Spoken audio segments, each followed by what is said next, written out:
Hello travelers, and welcome to the Horror Greenbook, the channel that takes you from coast to coast and con to con. I am your travel guide, Brendan, here in Oklahoma City for the Oklahoma City Horror Con. Guys, I absolutely love hanging out with the Oklahomies, as I call them. Rod throws a great convention here, so of course it's only right that I come up here.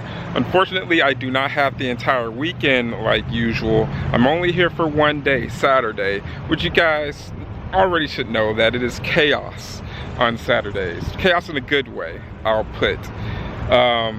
But guys, we have people such as Lauren Rivera, we have Tom Atkins, Rose McGowan, we have other people from Scream, we have Jason Patrick from the Lost Boys. We have so many people in the house, guys, and of course you already know we have amazing vendors. So we're gonna go in there and make the most of this awesome Saturday, guys. So come with me and let's go ahead and get to the spooky stuff. Alright guys, we are lining up here. There's plenty of people already here getting set up. I cannot wait to just come in and enjoy all the fun here at OKC Horror Con, guys. Alright guys, check out all of this amazing artwork. Check it out, man. Like, so vibrant. It all pops. And you guys know I'm a fan of just fantastic artwork that, you know, you can find at these cons, guys. Check it out. We have other ones there. You got the Crypt Keeper, Pennywise. Colored pencils, some are pastel pencils, the rest is charcoal and graphite. Nice, guys. So he's putting in the work, guys, and you know, you can get the originals here. You know, you have prints as well, and the prices are fantastic, guys. Really, really affordable. And like, check out up close and personal. Jeez, man. Don't you just want something like this on your wall?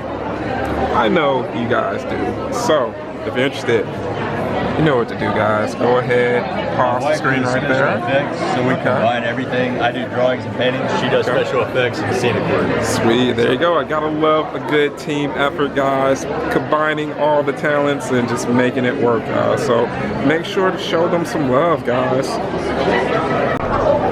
Guys, there are so many people here right now.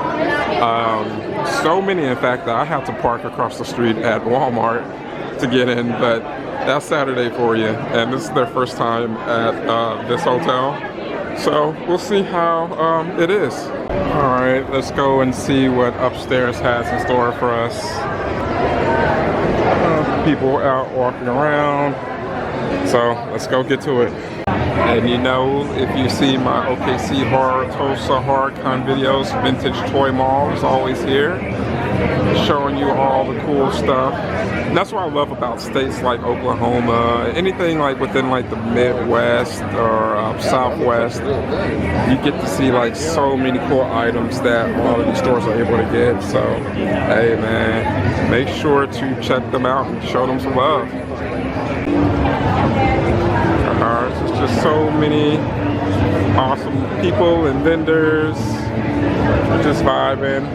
Great way to spend a Saturday, man. I'm having so much fun hanging out with friends that I haven't seen since December for the Tulsa Horror Con, and other people I've seen since you know, Memorial Day weekend for Texas Frightmare. But it's always good to catch up and say what's up. There's Pop Soap, guys. You guys are familiar with Pop Soap if you are familiar with my videos. I know I'll be seeing them again in a few weeks at Houston Horror Film Fest. Always great. I mean, guys, I really wish you could smell how amazing their soaps are. They have body sprays, body oils. Of course, they have their bars. Got their saint candles, which they're famous for out here.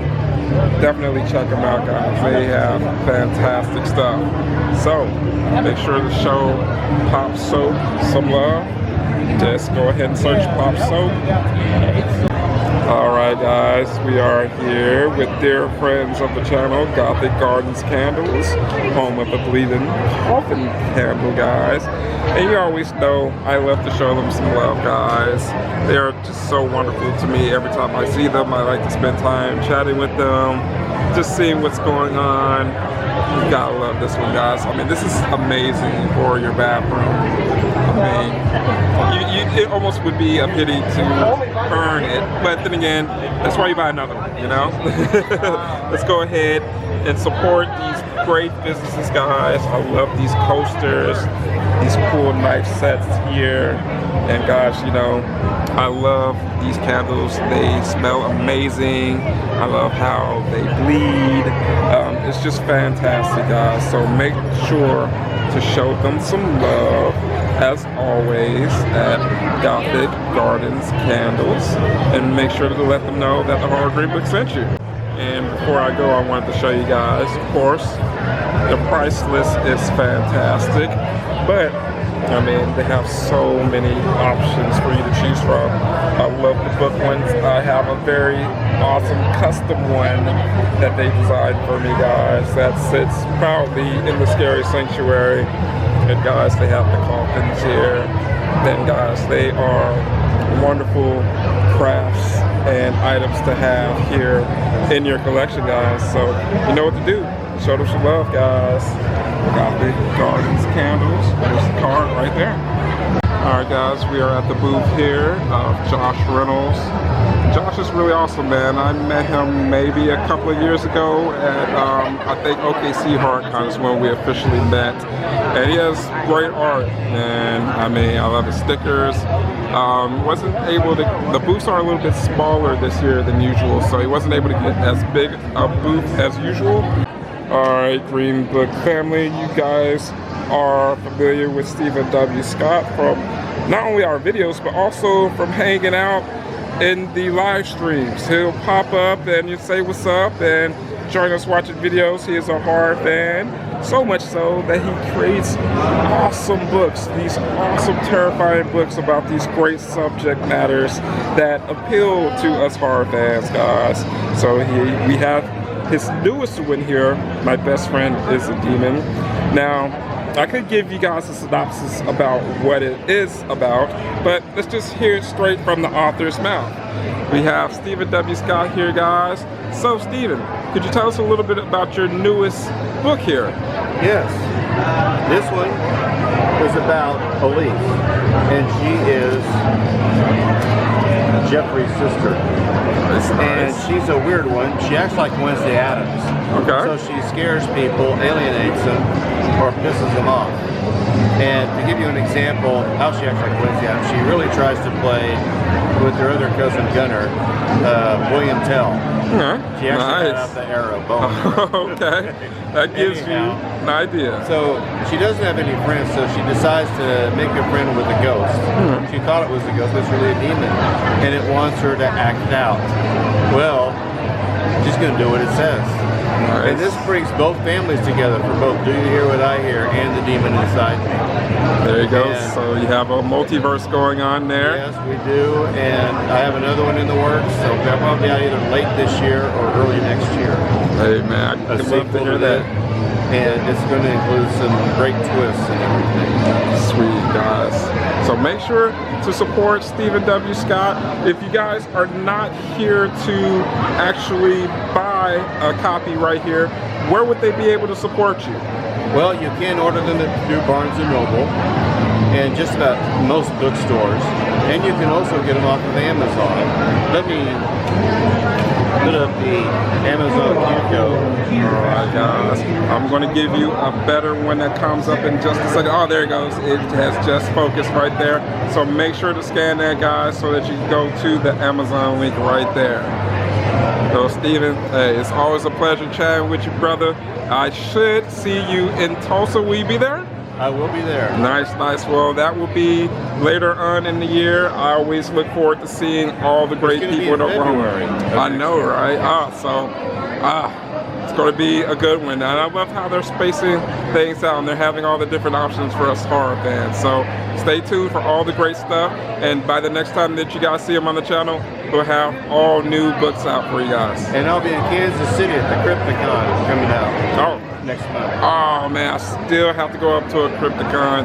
It's going to be on my list very soon, but hey, I can't wait to hear you tell us how it is, and hopefully we'll actually meet up with you in one of these future ones. Guys, check out this very cool coffin coffee table. Ended up getting taken down. Very cool coffin bookcase. You have these awesome shelves right here. Gotta love it, guys. These are dope. Custom made gothic home decor. Handmade in our spooky, probably haunted gothic manor. Hey, that sells itself right there, guys. If you're a horror fan, how could you not love that? Look at how beautiful these are. That purple velvet just pops. What's the upcharge on the base? Great, you know, great prices. I mean, 60 for this black one right there. If you want the one with the velvet, it's 110. That green velvet sit, guys. So, hey, make sure to show them some love.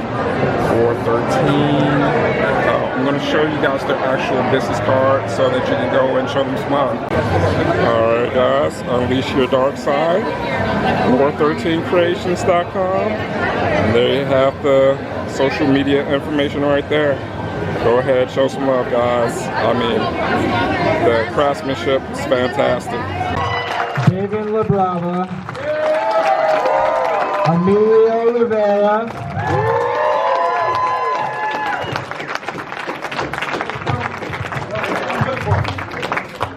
and just one moment. How you fellas doing? Nose, buddy. It's hot as fuck. You got some stories to tell, man. Hello, hello. What's up with the air conditioning in this motherfucker? Well, so they moved venues this year, and they told us. They moved the air conditioning? Well, they moved the air conditioner too, but. He's going down right now. No worries. Thank Coming you. down. No, there's two. Yeah, they only gave us 3, unfortunately. Sorry. Well, we're gonna give Perlman the mic. Happy hour begins now. All right, y'all. It's hot. Perlman will be down probably about 45 minutes, but it'll take him a little while. Let's do some questions. All right, yeah, we can get into it. Not Yeah. from you, from them. Oh, you want to start? Yeah, let's do some questions from them. Anybody, raise your hand. Whoever wants a question, let's do it while we're waiting for Pearl. Because we know what your questions are going to be. How long you been riding? Do you guys love each other? Yes, yes, yes, yes. Oh, yes. That's what he rehearses them. We want spontaneous one. We got someone behind you with a mic. What's up? How are you? My question actually for you, Oh, Theo. good. This is my favorite TV character of all time. I can see. You like to be tortured. Always. Always.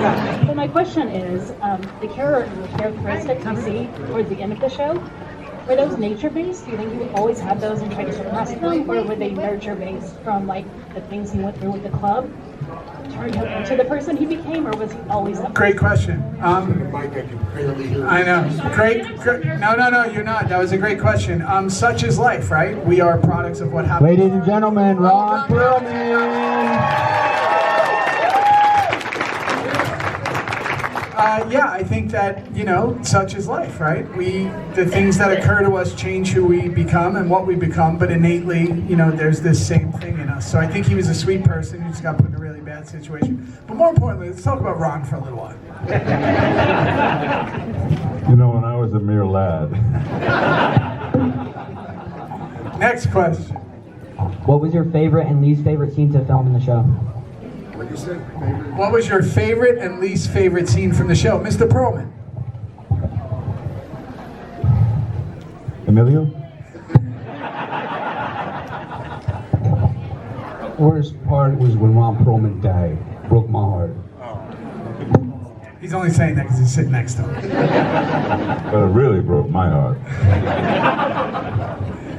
You have any idea? Next question. I'm gonna moderate this, guys. This one's for Ron. I got two-part question. First is, has anyone ever gotten the same handshake from you that Harvey Weinstein got? And can I come up and give you a fist bump for that? Well, you never know, but whether it's sanitary. No, he's in the class lamp. He's the only one that got the Harvey Weinstein. Thanks. Can I give you one, brother? Terrific. What's the next question? Was there a storyline that you wish had gone differently? Is there a Ron storyline Perlman's that death. you wish is... Actually, I would agree. That's probably one of them. Besides that, I mean, I'd prefer Manson not to be riding me in prison. Yeah, that was yeah. Probably could have did without that one. How cool was it to work with Katie Seagal? Amelia? Sweetheart. I love Katie. I was at her house 2 weeks ago watching the fights there. Her and Kurt are big fight fans, and so it's just like we never lost touch. You know, it's a really beautiful match. Beautiful heart. I love Katie. I have a question. I haven't seen her in 15 years, but that's just me. I don't get invited to fights. I have a question for Ron. Could you confirm whether or not you are in Fallout Season 3? No. I can neither confirm nor deny. Hi guys. I was just going to let you know that the UFC fighters are in Oklahoma City and there's a fight tonight at the Paycom. Yeah, we're trying to figure something out. And if anybody has a connection to tickets to that fight, I would really appreciate it. If hook my brother up. I'm not playing either. We'll fight 4-on-1. One of those fighters against 4 of us. We'll still lose, but we'll do it. I was thinking me against 4. Being shy? Everyone's being shy in the Now back. it's you. Now it's on you. Actually, this is you. Oh, there you go. What was the juiciest off-screen drama? The juiciest off-screen drama? Oh my gosh. 8 years with the same people? Things get a little tense. Taylor Sheriff's been going around running his mouth in the press last few weeks. Go check out with him. Yeah, I think, I don't know. Things get, success is a strange thing. Things get complicated. In the beginning, everything was amazing. A group of character actors being on a show that we didn't know would last past 1 season. And then, everybody's kind of on and the show took off like a rocket ship and it gets complicated. It's a tale as old as time, as they say. It happens on every show. But the good news is, here we are all these years later. I feel like we're closer than we've ever been, all of us, every one of us. And it's an extraordinary thing to be on a show, because I think there's not many that have aired throughout history that have 10, 15, 20 years later that still have this fan base. We were at a con last week, Ron and I, and it's like the Happy Days cast is there, and like one day at a time, and like you're seeing these shows that we all grew up in one way, and Sons just happens to become one of those. Is really cool. She has a question. Oh yeah. Let me guess who that one's for. Of course it's going to be a Hellboy one, because Hellboy was my icon growing up. What was your favorite part of the Hellboy?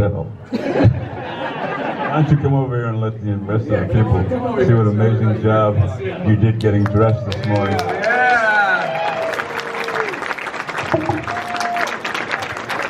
Amazing work. I can tell you from experience, you don't wake up like that. A lot of effort. Anyway, what was the question? What was your favorite part of the Hellboy movie, like the scene? My favorite scene? I never thought I would be singing a Barry Manilow's song while drinking Tecate beer. I never thought, I didn't have that on my bingo card. And that was a delightful experience to perform and to watch afterwards. Oh yeah. So we are a fan. And you did your research, because these are legit. This is the Claymaro cigar. This is the one he smoked for 6 seasons. It should have been 7.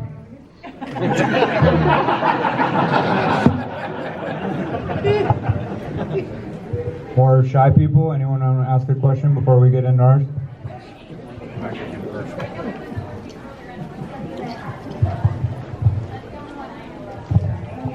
Hey, I was told not to mention Beauty and the Beast, so I'll just ask a general question for you were in the show. Who told you not to mention? What? I'm just Josh. Oh, you're fucking with me. Exactly.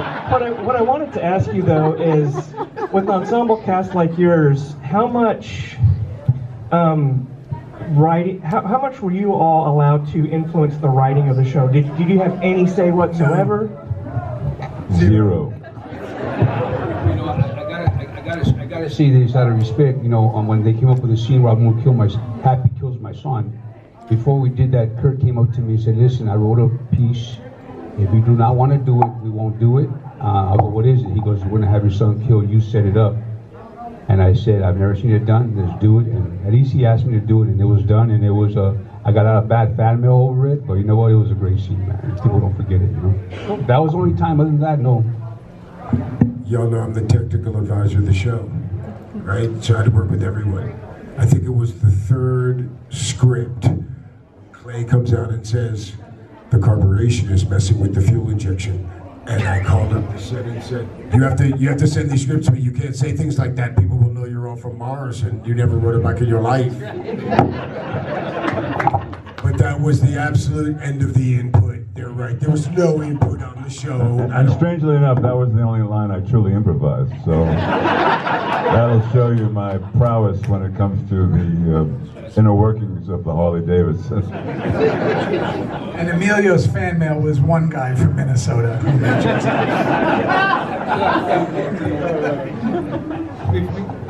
Me and Theo always bumping heads. We don't. In a fun way, though. I would never touch that hair. I don't want to mess it up. There's no bump in it. Be in trouble, you know. Bounce right up.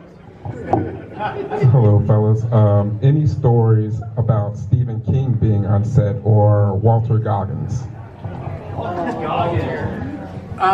King, that was, none of us were in that. I was going up to film a scene where they were at the cabin, that, like, somewhere right near it, so I got to watch the end of it when he did that scene with them in the cabin, with Gemma and them. And I thought that was pretty cool because he was such a huge fan of the show, so he would like get really excited when he would see like other characters from the show because he was genuinely like a fan, which is how he wound up on it. I believe it's Bachman. He used his pen name that he'd written books with as the cleaner. Incredible. It's fucking Stephen King. I mean, that's amazing. Also, imagine he's like Kurt, one of the people on the show. He's like, people dying to be on the show. I will miss my whole schedule to be on the show. Stephen King's like, I'll give you 4 hours next week on a Wednesday. And that's when he was like, I'll give you this much time on this day and you're gonna work around my little deal. And he loved Tig. He loved the weirdness of Tig. He was all about Tig. And Goggins is incredible on that show. I mean, he's incredible in everything, and that show is just next level, that Venus character. I have a personal story. I happened to be in the makeup chair, came in late one day, and they were doing a test on Walton Goggins' boobs, which were one of the most beautifully sculpted prosthetic makeup appliances I've ever seen. So much so, Walton and I were seeing each other for about 7 months from that day forward, and then one day he shows up without the boobs, and that was it for me. I said, that's where I draw the fucking line. So, everybody remembers the Walton Goggins scene, right? So I'll just say real quickly, wow, he was that woman all day long, in the lunch line, in the break, in the setup, this and that. He'd ask for his purse, like a woman. Hey, you remember this? You're all there. At the end of the thing, okay, it's a wrap for Walton Goggins. And it washed off him like water, and he goes, I want y'all to know, he just something. I work with Kurt, and I know you, and you, and you, and you, and you, and you, and I've just been watching you for everything. And we were like, wow, look at that. How that washed off him like water. I'll tell you something funny. Do you know when Venus we're framing the councilman, the large guy, and I'm in there, we're all in there taking pictures or whatever. So it was hotter than this con in that room, which is amazing to believe. So it was like 138 degrees in that room. It's probably like 125 in here. And it was so hot, and he had, Venus had on the lingerie, whatever that thing was. But I'm taking pictures.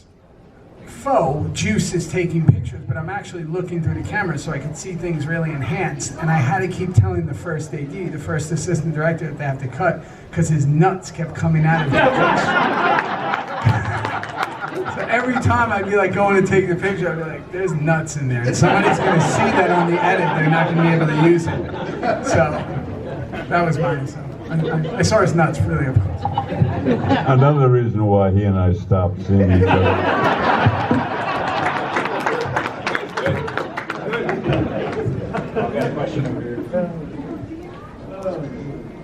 Oh God, I'm nervous now. Hi, big fan. I don't really want to take up too much of y'all's time, but my mom, she's a huge fan. She can't really afford to come today, but she's had like the worst year of her entire life. Could I get a video of y'all saying hi to her? What's your name? Misty. Hi, Misty. Hey, Misty. What's up, Misty? We missed you, Misty. Thank you so much. Thank you guys.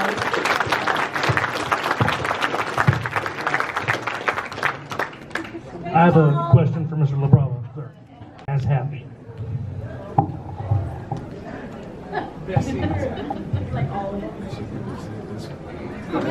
Imagine the best scene, the longest dialogue. I was in the garage with this guy, and it got cut and landed on the editing room floor. 4.5 pages. You call your mom, what's the show tonight? I didn't see you there, honey. The best scene is happy.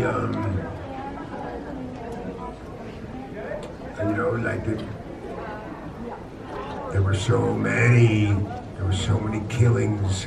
I really dug, like for instance, how about we're all in the room. Remember the one, he knows everything, on the bikes, at the thing in the street. And at the end, the prop guys are like, wow, everybody's like this, and you're like, the whole way, I don't know, it's so much fun. I don't know, there's too many great scenes. All of them.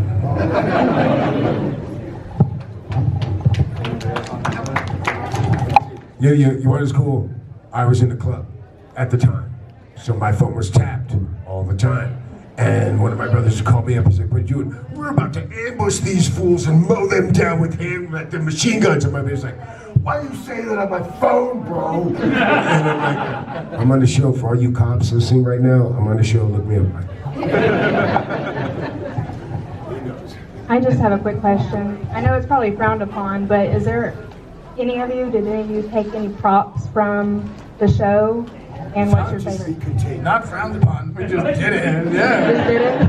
Anything we could take. No, they were real polite about that. They asked us what we wanted to take. Oh, and we that's took awesome. about pretty much everything that we wore.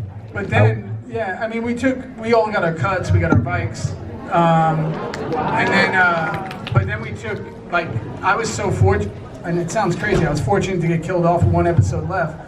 because where all these bozos were like hugging and crying and being like, ah, and they're all working. I was like running around taking everything. I took all this stuff from the clubhouse, like the big Reaper Crew sign with the shotgun bullet holes that was right behind the table. That's on my ranch in Texas. I have that. The pearl-handled gun that I gave Clay. That Clay, remember the plant on him that he got? I got that. I got everything. I took everything. You know, I gotta tell you this. So this was a beautiful gift. So you guys see the Mayans afterwards, Mayans MC. So every time we go in the clubhouse, we had this stained glass door that they made for the clubhouse. It was $45,000. So when it was very said and done, my boss called me up and said, "Hey Emilio, nobody deserves this door more than you." So they shipped it to my house. That thing weighs about 3,000 pounds, so bro. You know, it's still in a beautiful box because it's as big as this, you know what I'm saying? It's a little bit taller, you know. But that was a beautiful gift, you know. Remember the knucklehead motor on the thing? There was a knucklehead motor. It was sitting in the garage. And for years, I was like, I want this, I want this, I want this. And on that last thing, they were like, you guys took everything. I walked around and I'm taking this. I had the whole pile. I'm taking this. They're like, well, you can't have that. I said, then you keep all that other stuff too. I don't even want it. I want that motor. 3 years later, I get a thing from Fox with a picture of the motor in a closet with all this other stuff. It says, yo, they says you want this motor, you still want it? I'm like, hell yeah, send me that motor, bro. I got that thing sitting in my glass shop right now. I think it was Theo that put together a care package for me and presented it to me after I had been executed and wrapped up the show. But it was a box that had my Rolex watch, it had a gavel, it had some of these, it had everything having to do with Clay. He knew I wanted nothing to do with it because I was so fucking bitter that I was being kicked off the show. And that's the only reason I have anything is because Theo, you know, put together this package for me. By the way, it did very well on eBay.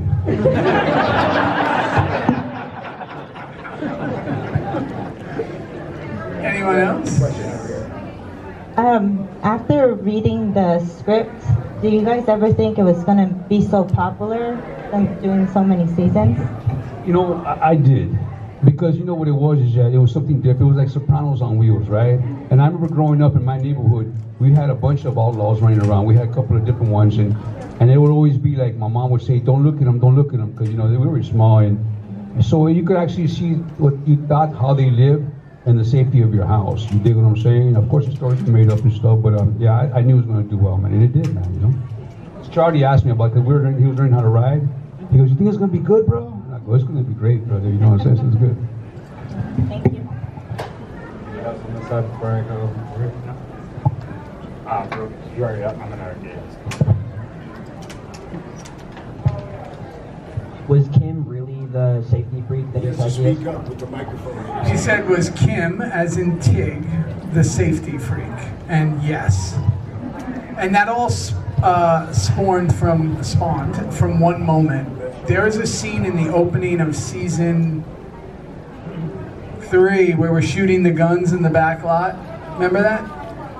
And we were kind of feeling ourselves a little because the show was getting popular. We used to use real blanks. This is pre like airsofts and all that, so they're really loud if you've ever shot guns. We're in Oklahoma, so I'm sure most of you have. You know, sometimes you do things that there wasn't a lot. It's very different than now. So I'm the one who shot a gun off near his ear, and he consistently brings it up. And that started the safety first. And Kim is safety first. He's always safety first, which probably really helped us as we went on. But you know, we even in real life, you know, I'm a shooter. I love guns. I have a lot of guns. And the thing is that even when I shoot in real life, even when we're shooting the show, I always leave one ear open. I always, if I'm shooting this way, this is plugged, but this is open, because just in real, just to be, you know, in real life, if shit goes down, it's really loud. You're not gonna be carrying plugs. Hey, let me do this shootout over here. I'm just saying you gotta protect yourself. You dig what I'm saying? It's really loud, so you gotta get used to that moment, so you don't be shocked when it goes down. You dig? yeah, but Safety First was his nickname, and Safety First definitely probably helped us for the next few years, even though it drove me nuts. Hey, I want to say that watching Sons of Anarchy was something that brought my family together. we would all come over to my house, and my daughter, my wife, my mother, my grandfather, we all watched the show. We all enjoyed it in different ways. And one thing we all agreed on was that the acting from each of you was just phenomenal.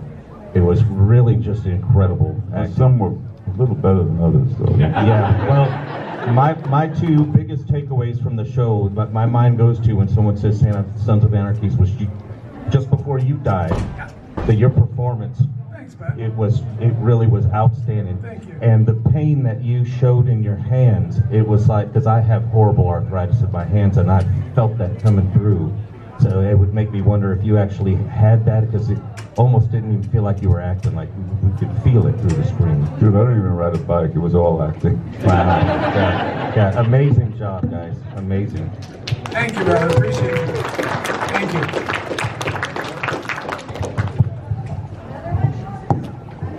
So, where would you guys like to see the Sons of Anarchy? We had Sons, and then we had Mayans. What would you like to see next? Personally, I'd like to see a show on the first 9, like a prequel like that. What would you guys want to see? I'd like to see us in retirement homes. Because that's the only way I'll get the gig. I mean, nobody's hiring me for the first 9. You hear what you feel me, bro?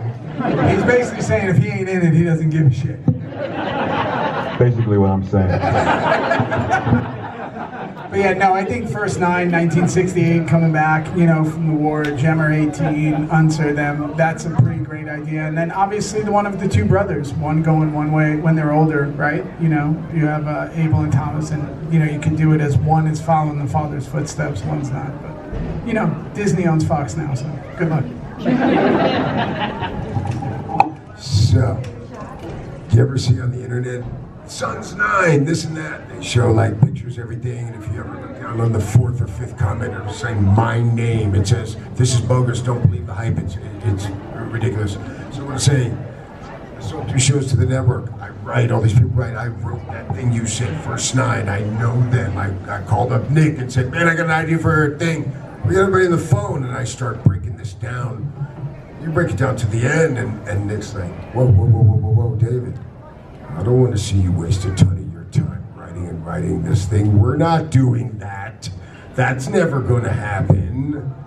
Because it's like he said, there's other things involved besides that one thing. What a great idea. First 9, each guy's story, how they came together, da-da-da-da-da. It's never, ever going to happen, people. You never know.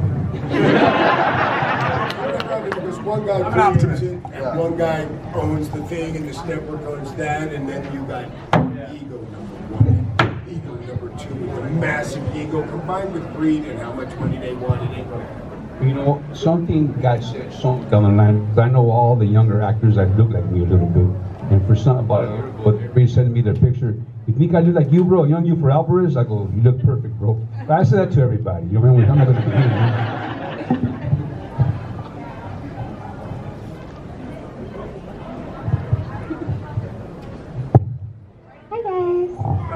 Out of all the drive-bys and brutal brutalities in the show, who would actually own the aux cord on the way to them?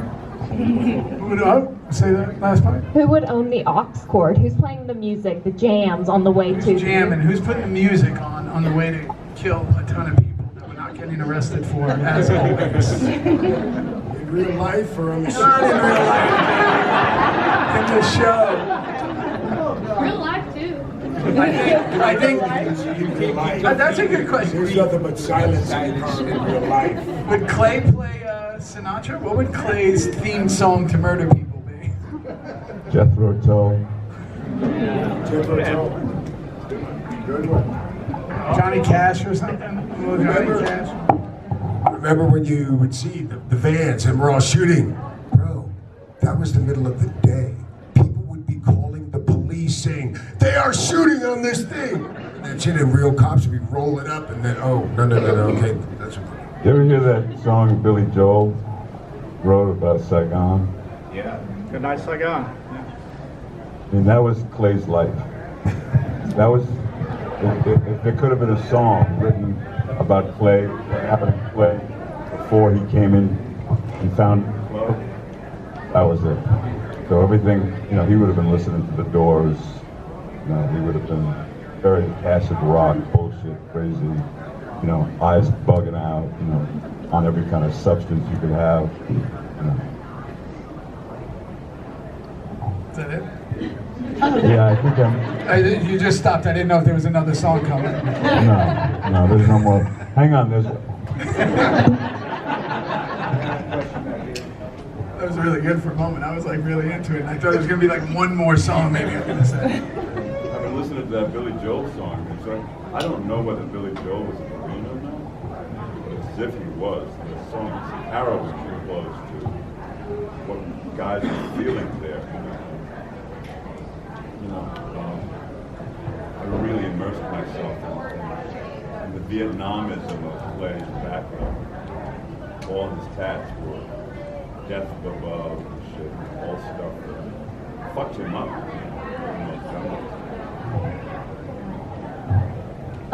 Was writing a hobby before the show? Or if not, how did you adapt to writing on the show? Was writing a hobby before the show? Yeah, I've been writing all my life pretty much, yeah. He rides everything.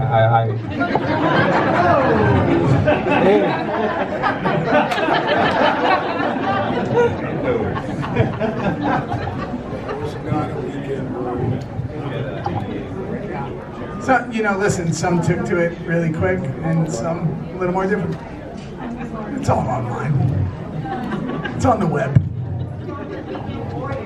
Yeah, what's wrong with Weekend Warriors, bro? There's nothing wrong with Weekend Warriors. I'm just stressing a point that I was not a Weekend Warrior. I spent years without owning a car. Okay, it's a little different. You know what it's cool? Like, she knows I'm kidding about. Hey, relax. You know what it's cool? Watching everybody become comfortable on their motorcycle and really if you go up with it and you have this love for this thing and it's I'm in 90 in a second. And then watching these guys it's a cool thing once you get comfortable on there and the thrill on their face. I can see them look at my boys, bro. DL, did you take any pleasure watching me drop the bike 3-4 times a day? All right, so I want to say here's what the coolest. Bro, I seen Tommy lock it up and fly to the guy right over there. Everybody's silent. Well, we're all there's a great story, but we're all at this second position, so we can't see. He's a quarter mile up, and there's another guy radio. You guys ready? Okay, and action! And we all stay still. Ron takes off full speed right into a wall. Bam, boom. And everybody's quiet. No. And then they're on the walkie-talkies. Hey, Ron just went down. They come all over. We're all around him. We're looking down. What's going on? He's looking up, and the guy's like, what hurts the most? He says, my Nasdaq's doing real bad today. Oh, I was crying. I thought something really happened. This is a question for Ron. Ron, hi, back here, honey. Way back here. So, I know that you like to read your scripts in a concert type. So, how is that affecting on this script, on reading it? Read my scripts in a what? That you do them in a musical way. I can't. I'm sorry. Say it. Like in a musical way. You read your scripts in concert in a musical way. Yeah, I don't know how to explain that except that I come from a family of musicians, and a great script, I'm a sucker for incredibly well-written scripts, and when they're well-written, they're almost like concertos where they have, the same precepts as a piece of music has. Sometimes very slow and legato, and then sometimes it gets very staccato and very dynamic. And when I'm reading a script, I hear the rhythms. Almost, that's the first impression that I have. I mean, I'm reading the story, but I'm hearing the rhythms. I know exactly how a scene is supposed to sound because I'm somehow plugging into what the writer was kind of feeling or listening to when he was writing it. And that's my first kind of peek into my preparation. I mean, there's a lot more to it than that. But How did you use that towards the SOA, like with it being so dark? well, Kurt Sutter is a brilliant writer, and brilliant writers always write musically. There's a musicality to their script. It's almost like having perfect pitch. And by the time we read a script, they've gone through it to the point where they've polished it into almost a concerto. And so I'm just attuned to that because I come from a family of musicians, and it's not the, I'm not proud of, that's not the way an actor's supposed to work. It's almost too outside in, but fuck it, you know. This is my life. God damn it.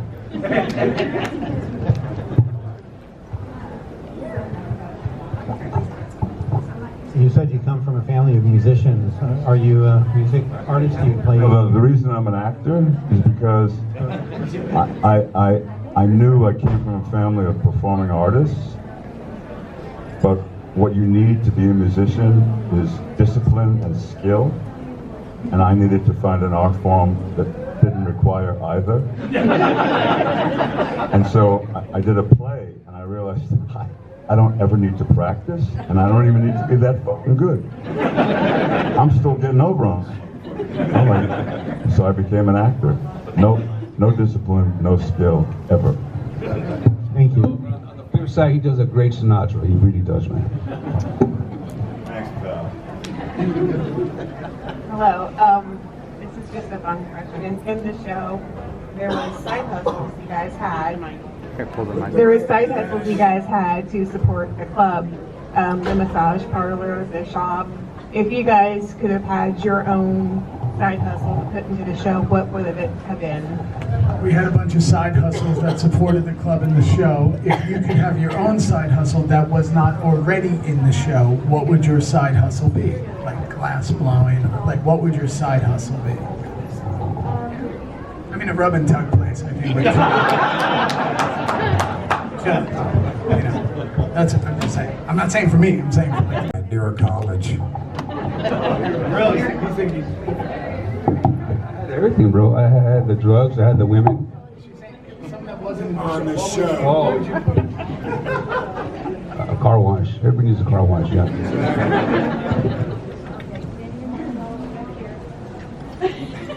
I would open up an acting school.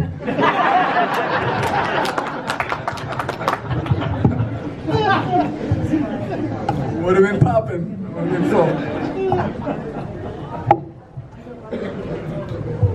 There you go. Cool, Jack.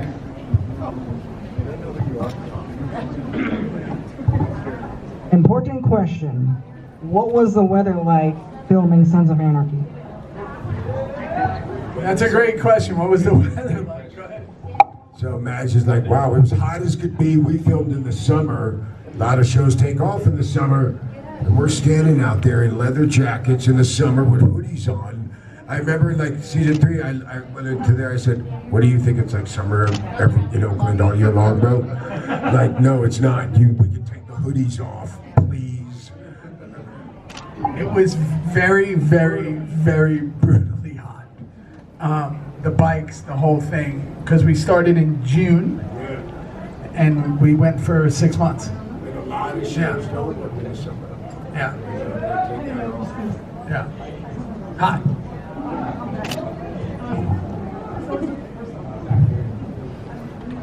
Was there anything that you took away from your character or the show that changed how you navigate the world in real life?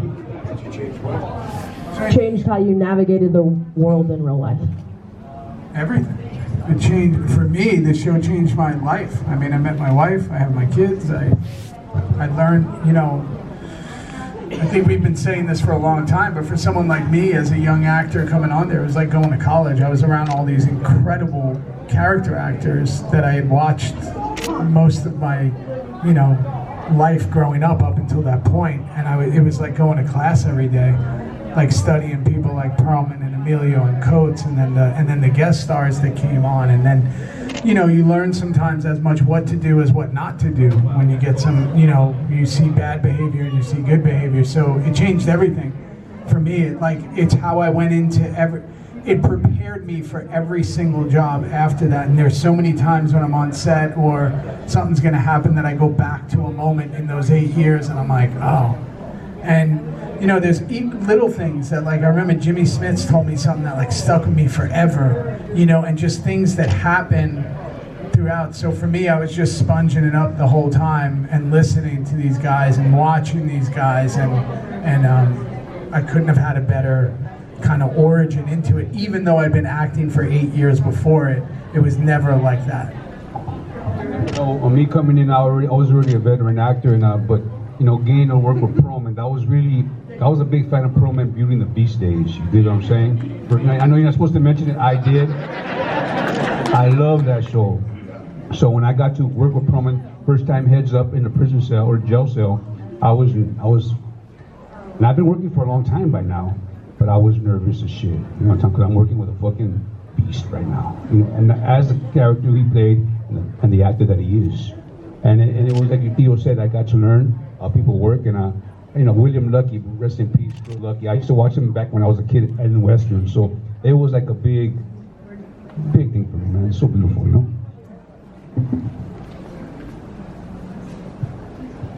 Hello, can you hear me? Okay, you can. Awesome. Everybody here just keeps saying about how much they love your physical performances, and as I'm listening to y'all speak, I just keep thinking, are any of y'all considering more voice acting roles going forward in the future? Because it's just butter. I hear butter. I'm doing Call of Duty right now. I've done like four sessions already, so hopefully that comes out okay, you know. But I would love to do voice acting to Perlman. He does it all. Ron is the ultimate voice. I don't know if you know this, but war never changes.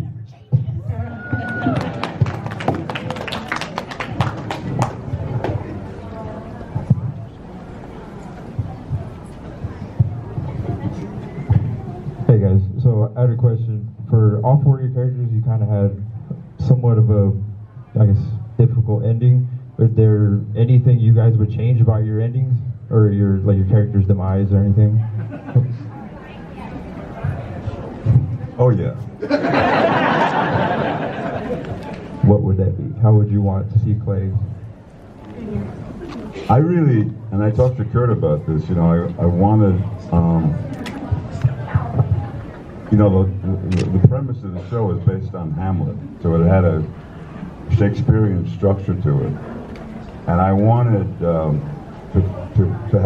for Clay to have a classical finish to his life, where he goes on a redemption tour, realizes he's lost all his power, and in losing all his power, he's almost lost himself and his family and what he had and what he took for granted.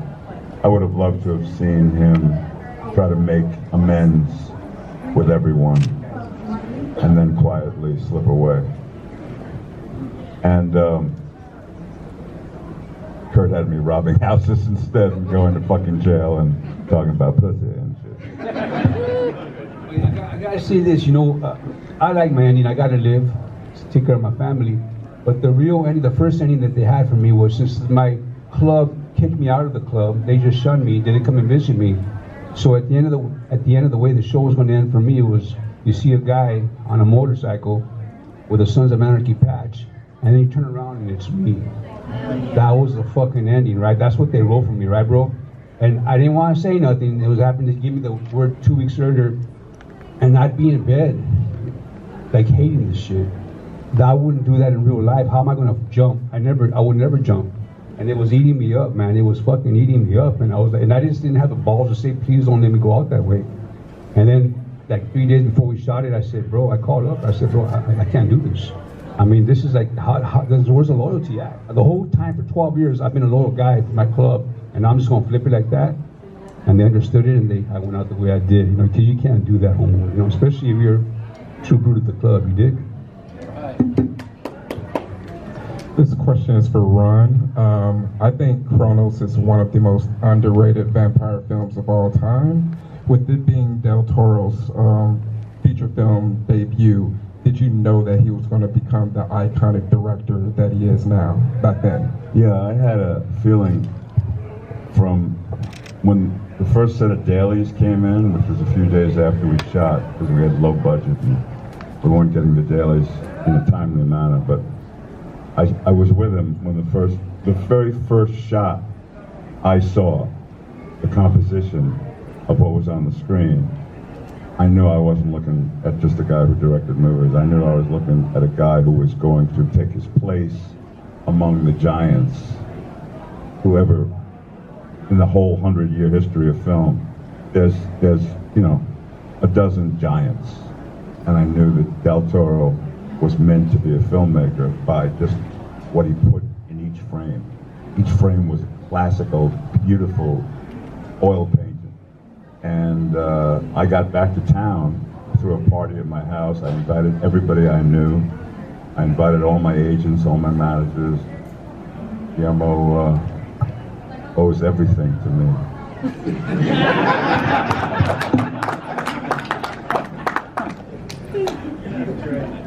First of all, I just wanted to thank all of you guys for coming out. Thanks, bud. And I have a question specifically for you, David. What led you to start writing and directing?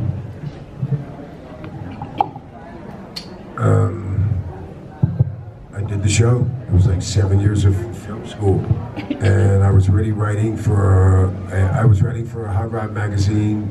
I was writing for a motorcycle magazine called Iron Horse for years, and then I ended up writing for a hot rod magazine called Old School Rods.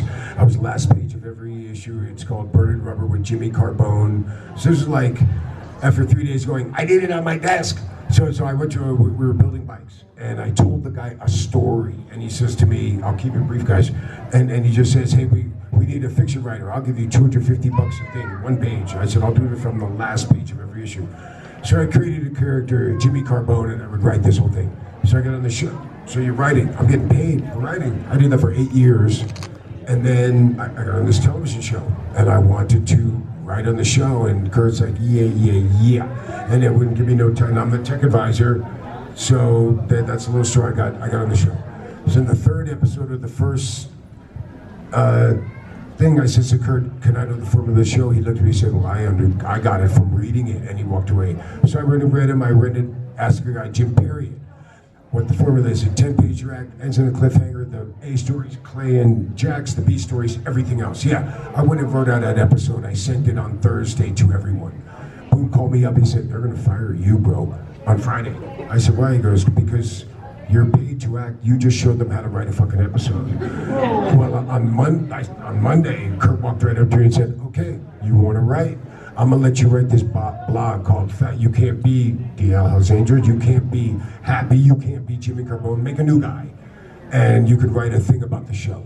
So I made Fat Bob, an old guy, welder, don't have kids, he's a dog, he builds bikes. So the first one, I talked real great about the show. Story's almost over, guys. And Kurt's like, is that what Bob would think about the show? I said, bro, the show is bogus. The only thing that matches real life is you wear patches and you ride bikes. He goes, then say that. And talk about the show that way, or else nobody will know that you're real. For 7 years, Bob was like, where are these guys from? What is going on? The cops don't come get them. They do 22 murders and go right to the... And Bob did that for 7 years. So I wrote for free for 1 year for that network, and then they said, hey, we're going to pay you. So they paid me for 7 years to do that. And afterwards, I saw this. These are like... That's a major filmmaker, but there's young. Ryan wrote 4 things. Remember that? These guys are young filmmakers. When I wrote a movie and sent it to all my friends, and it's all the little help my friends. Fox loaned me the data recorder, the transportation. He's in my movie. Everyone did it for the smallest amount our union's allowed to pay, the whole crew. And I'm just a guy. Like, I'm a glass artist in the woods. I smoke weed. I'm just a person. Like, I wasn't trying to do this, but the good Lord blessed me. Imagine I'm sitting here in front of you people. Like, it's absolutely mind-blowing if you were not trying to do this at all in any way, shape, or form in your life. I mean that now. And wow, I made a movie. It's on TV. Oh my gosh. Pretty fucking amazing, right? I remember I sold 2 shows to the network. The guy, Nick Grant, he said, who taught you this? I says, you did. Come on, you put me in film school for 7 years. I paid attention, and I got a bunch of teachers. These guys in the first episode, they were like, you know, everybody's like, this guy's a fucking handful. And they're like, Charlie says, man, we all in the beginning said, we knew you were gonna help us.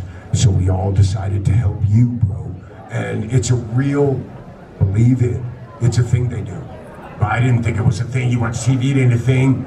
No, it's really a thing. For this guy to get in these other characters and learn these fucking lines and do this and deliver it so it's believable. That's a huge word.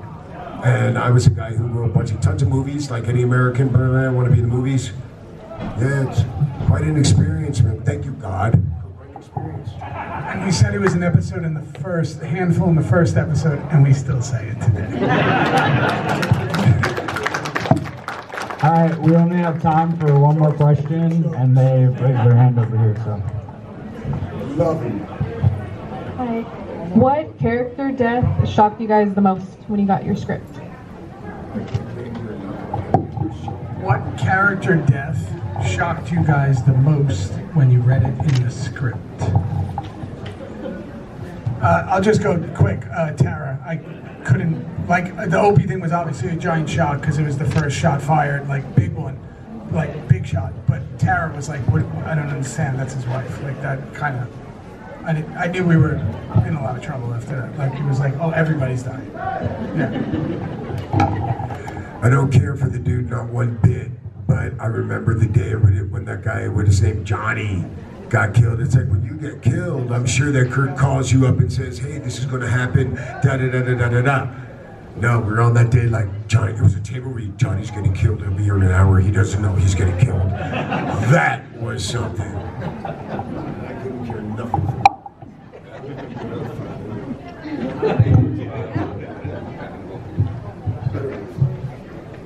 I think when they killed when Emilio killed his own son, I don't think it gets more outside the box than that. I got a lot of hate mail, man, for years. And then we were doing a Comic-Con, we were doing it was ugly.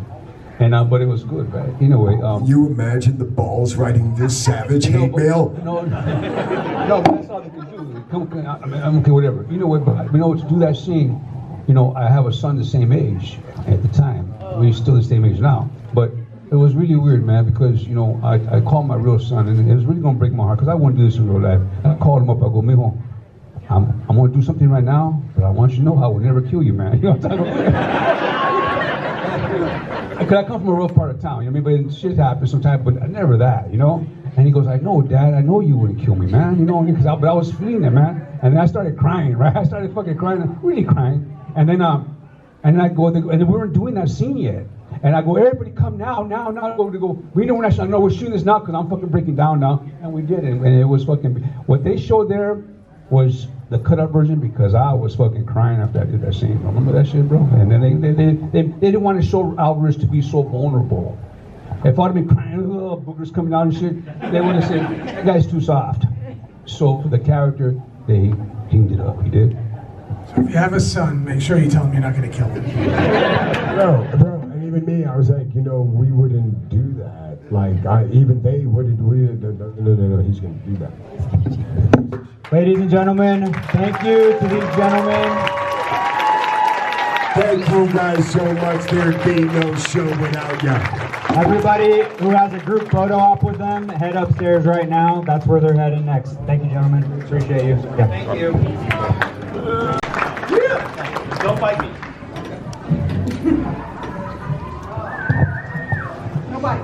So to get us started, well, first off, thank you guys for sharing your weekend here in Oklahoma. Is this your first time in Oklahoma? I think I've driven through here a couple times, but first time to really get to meet the Okies. The real people from here. They're great. I love you guys, man. Yeah. Awesome. And let's kick things off. Do you guys have any, I know there's probably a ton of fun stories from the Lost Boys, but is there one that just sticks out that has stuck with you this entire time? Well, you know, we were 20 years old, so everything's funny. But made it for 4 months, that's a long time too.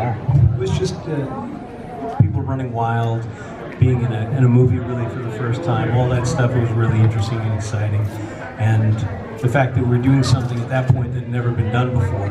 So every day it was a new challenge, or people being very inventive.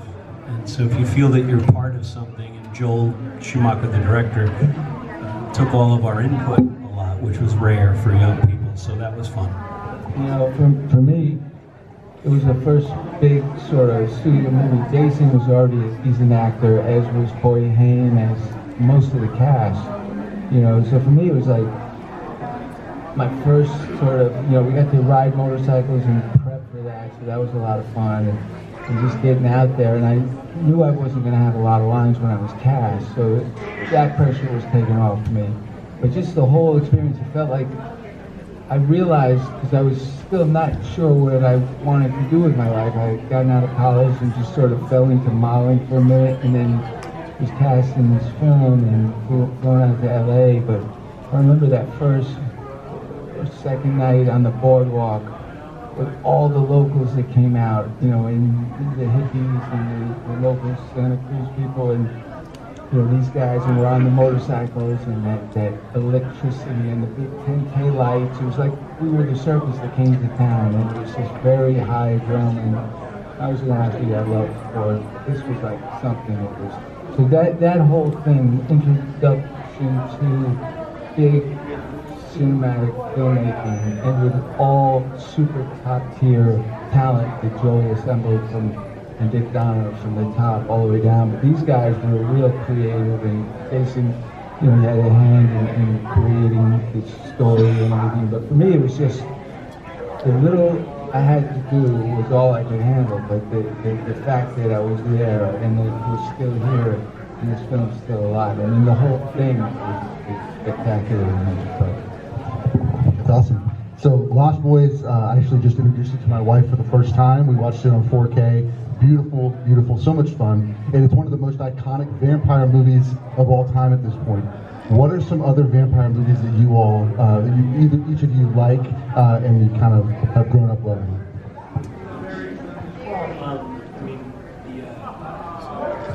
Hello? Yeah. I obviously like Bela Lugosi. I like Herzog's Nosferatu. It's much better than Eggers. And I liked Christopher Lee as Dracula. I thought he was great, so I like those Hammer films. Those are great classics. The other night I started to watch, I got halfway through it, Tom Hiddleston and Tilda Swinton in... Yeah, and who's the famous director? I forgot the famous indie director. What's his name? Jarmusch. Yeah. So I started to watch that, and then I had to leave my friend's house, but I want to watch the rest of that. But that was cool. You know, Abel Ferrara's Addiction, sort of black and white. I think it was a vampire film. Yeah. You know, but the genre they keep making them, and but we're proud to be part of one that stands the test of time. But you know, it broke ground in a lot of ways. What Joel did, you know, sort of combining genres, comedy, and you know,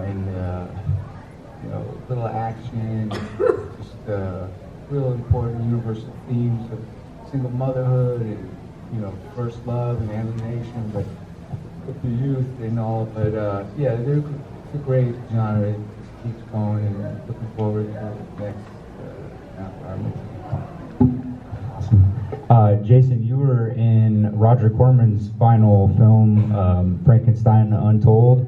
What was it like, not only to work with Roger Corman, but to be part of his final legacy of his films? Yeah, at that point he hadn't directed in I think 25 years or something, and he had this story that he wanted me to play Lord Byron, and there was Raul Julia and John Hurt. So it was a lot of good people. I never saw the movie. I liked Roger, but to be honest, he fell asleep a lot of the time. He really did. He was quiet and fall asleep a little bit, and so I figured, well, we must be pretty good here. No notes whatsoever, just some Z's. So, yeah, I've never seen it, but I know some people like it.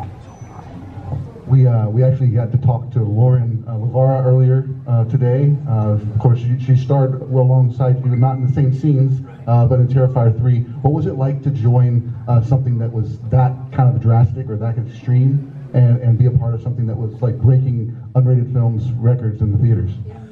Well, I met Damien Leone. The very first movie, that's the director of Terrifier, the very first movie he ever saw in a movie theater was Lost Boys. And he was 4 years old, so he saw when it came out. And he, ergo Art the Clown. Clearly twisted his mind very early age. But he remembers it a lot. So it's a huge influence on him. So I had a friend that knew him, and a couple years ago, I met him, had some drinks, and he'd never been out to Hollywood, and I just really respect that he did this in such an independent way, that he created this entire franchise on his own, no studio, no publicity, all word of mouth online. So I said, look, if you ever need, if you ever need help or anything, just let me know. And then he called. I didn't think the help would be showing up to be in the movie. It's more like, a restaurant in Los Angeles or something maybe you want to go to. So he said, he asked me if I'd come in for a day, so I did it. Because he'd always said in his mind he wanted to make 4 of them, so he sort of knows where it's going.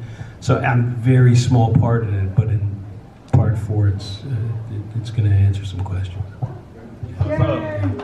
Yeah, that's awesome. Yeah. And this is for both of you, just piggybacking off of the success of Terrifier 3 and the franchise as a whole, but what are your views on, you've been in Hollywood for a while, the new Hollywood formula of like YouTube and independent filmmakers having mass success, like Obsession, The Iron Lung, Backrooms, all that stuff? What do you guys think about today's Hollywood? Well, today's Hollywood's not great, but the people you're talking about are able to find platforms that are not as expensive. And the truth is, back in the late 60s and 70s, there were plenty of experimental filmmakers that were making things that were cheap enough to just make with a 16 millimeter, even something like Texas Chainsaw was not really expensive. But then movies became so expensive and became so computerized and everything else that I think that these young guys you're talking about, it was a reaction to that, to get back to doing things in camera, to doing practical effects. Like Damien, Damien wrote that stuff. Damien would wake up at 3 in the morning to apply the makeup to David Howard Thornton. Did all the blood. He did literally everything. And I know with the Obsession and all these new things, there's sort of a movement with that. And it reminds me a little of punk rock a little bit. Rock and roll and all that's going to be big and corporate, it's always there, but there's this undercurrent. And like rock and roll, when punk became popular, they ruined that as well. So, enjoy these moments. These guys aren't going to be making these movies. They're going to be making some kind of Marvel thing soon enough. I think the technology is here for independent filmmakers, and we see that they can tell stories, and if they learn from the classics, and there's going to be great films being made. It's just you have to weed through a lot of it, but the good stuff rises up, and we can just keep AI in check. I think with the filmmaking, people sort of, it's weird, but I haven't seen Obsession, but I hear it's really good, and I think independent filmmaking, because the people are speaking up. This is power to the people time, just even astrologically, and I think people going out there, anybody. I think Coppola said it one day. Somebody from some small town was going to make an Oscar-worthy movie, and that's the time now. I mean, even I was just up at a Native Film Festival, and the Native people are making their own films now. Everybody can tell a story, so it's a great time, I think, for independent film, because the medium of these cameras, and whether you shoot on digital or on film, anybody can do it, but I still think there is a craft of telling a story that the big studio films, they don't necessarily adhere to per se. They just putting stuff out, and if I think it's a good time. I think it is a good time. Yeah. Billy, for you, I know you mentioned it already. You graduated from Brown University, did into modeling for a little bit, kind of got this role, and then you pursued acting for a while. Tell us a little bit about that decision and kind of what inspired you to keep moving. Yeah, in college I took an acting class. I was sort of shy, I was into sports, and I figured if I take some acting, maybe I'll overcome fear. And first monologue I did, I had an adrenaline rush, walking through that fear. And then something I kind of lucked into, because I was with a modeling agency in the summer, and the head of the agency had an acting division, and they sent me over to meet with Michael Schlesinger. And then I was in school, and I came in to read for I had done one small part in a movie called, I forgot the name, 7 Minutes in Heaven. I played a baseball player, so that was fun because I was an athlete. Then the Lost Boys I read for the role of David, didn't get it, but Joel said, you're going to be featured, it's going to be really good for you. And then, meeting Brooke, and bonding with him when I went out to LA, we had the same agent. And just this film, that's when I knew I wanted to be an actor. And then I got into filmmaking a little bit. I've directed a couple of shorts and a feature, and my feature went to Sundance. But on the set of War Party, I was frankly very collaborative, and we didn't have a great ending to the film, and I helped come up with the end of the film, which sort of came full circle, and so that got me interested in storytelling. And it's just something you can grow and learn, forever. You just keep learning and studying. But I'm not a cinephile like Jason. I saw Jason's movie, and I always had respect for you, and we became really good friends, but I didn't know his body of work, and now I gotta go watch a lot of your films, because I saw After Dark, My Sweet Is, and man, it's like, oh my God. I mean, he created a character and blew it out of the water. I mean, this guy's the real thing, and now I hear about these other films. I think I saw one other film of yours, but now I gotta go back and watch. You got a lot of work to do, man. Yeah, I do. You should really go now. Jason Patrick film night. And Billy, another question for you. You were in Body Snatchers, which is part of the Invasion of the Body Snatchers franchise. What was joining a franchise like that at that moment? Because I believe it came after the Donald Sutherland one. Yeah.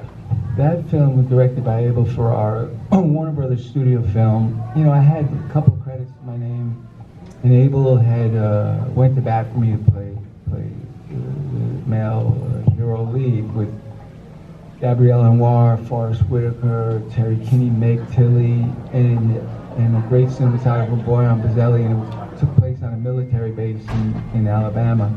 But just the fact that Abel went to bat for me, the studio didn't want me. They wanted a big name actor, but he fought for me, and then I got the part. And it was a lot of fun working on that film. And it's a classic film, and it still holds up. And I think it didn't get the proper release. It should have been released over Halloween that year because there were no really good titles out that year. But Abel he was kind of a renegade filmmaker, independent filmmaker, and I think he got in a big fight with the studio, so they kind of put the film out in the end of August. But I saw it recently with a full audience at the Tarantino new cinema, Beverly, with an audience, and they cheered at the end when I threw the little kid out the helicopter. No spoilers. but that was I love that film, and I'm still great friends with Abel, and he's in Italy, and he's still making films, and I was lucky to work with him, with Joel, with Frank Rodham, who directed me in War Party, who's a mentor, and he's I've had a good career, but I'm still at it, and we'll see what happens next. But that's awesome. And last question for you, Billy. So you were starting Boys on the Side.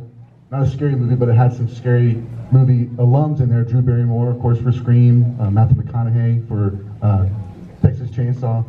So did you have any conversations with them about being in scary movies together, or because you were in Lost Boys? And I had a small little cameo in that film, and the director, Herbert Ross, he was pretty legendary. I didn't realize how big a director he was at the time, and I read for him and had a good audition, and then they sent us to New York to do some rehearsals, and I met Matthew McConaughey, and I didn't really know who he was. He was kind of like a country cool cat. I guess he had done that Dazed and Confused or whatever.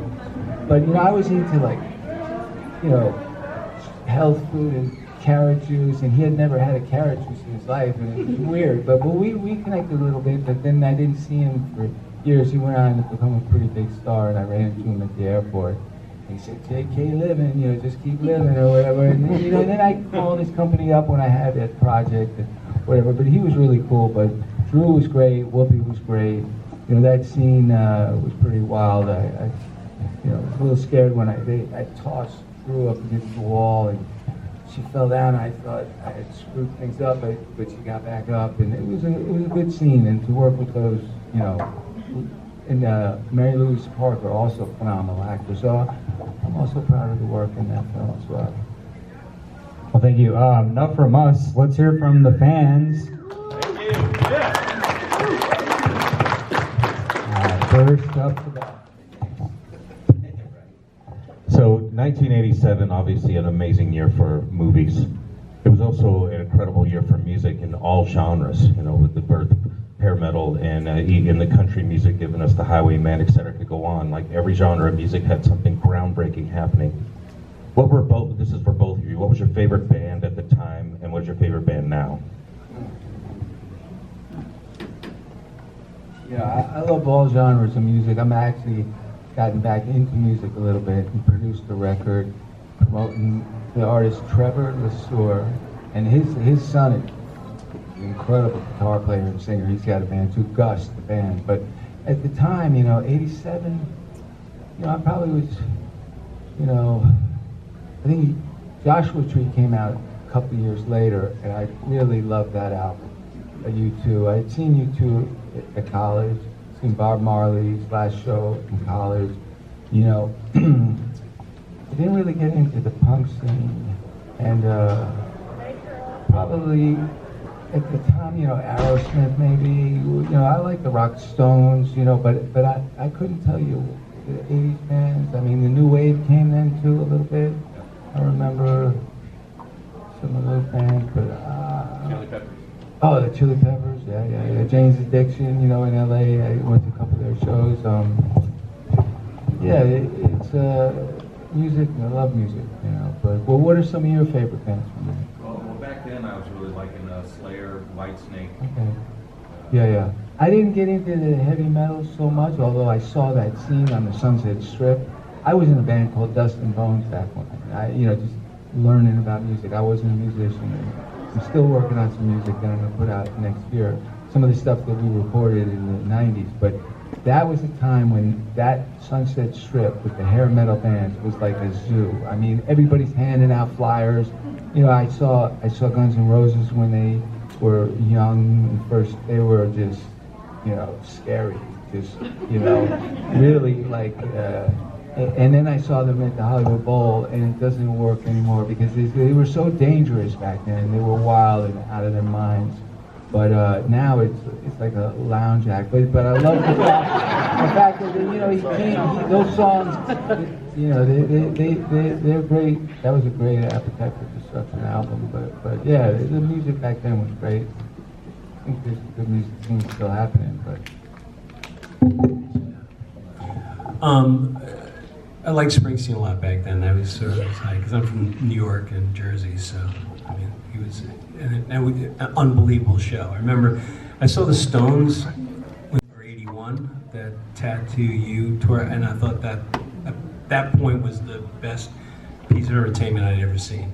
And then I saw Springsteen, wow. So Springsteen was great. I mean, my favorite band, the Beatles, without question. But there was a lot of good music. And obviously, as you know, in Lost Boys, Joel was one of the first people to take that kind of music and put it in a movie, and that it actually had a part of a movie and became its own soundtrack. After that, everybody did that. But he was very unique in that. because it wasn't like American Graffiti used all those oldies, but I mean to do current things implemented with some originals and the score, that's all Joel. So you know, it was groundbreaking in that way. Awesome, thank you. I have a question specifically for you, Jason. I know you weren't too heavily involved with Terrifier 3, but do you think Jonathan is alive? Do I think Jonathan's alive? I think there's a specific reason that Damien had him killed off camera, but I don't know what his plans are. As I said, Damien has a lot of this in his head. I think there's a possibility. There's a possibility that maybe he does come back. I also could be lying to you. But I'll be in T4, but I can't really say what's going on with it. But I think we're probably going to film it maybe this winter. Did a terrific job with your father. I'll take it. My question is for Billy. I work in a bookstore, and I've noticed a lot of uptick in Indigenous authors in horror, books specifically. And I was wondering if you think that will soon translate into more Indigenous filmmakers doing horror films. Probably, I would think. You know, there's good literature out there, you know, and it's adaptable. You know, there's tons of filmmakers now making movies, so I would imagine, you know, yeah. Actually, my friend wrote a screenplay that I'm considering directing. It's I directed one feature, and my friend Heather Ray championed it. She was the head of the Native department at Sundance, but my film was about homeless people in LA. But this one particular film, it has an Indigenous element to it, and it's sort of a horror thriller. But I would presume, you know, all genres would be in that opportunity for the Indigenous filmmakers.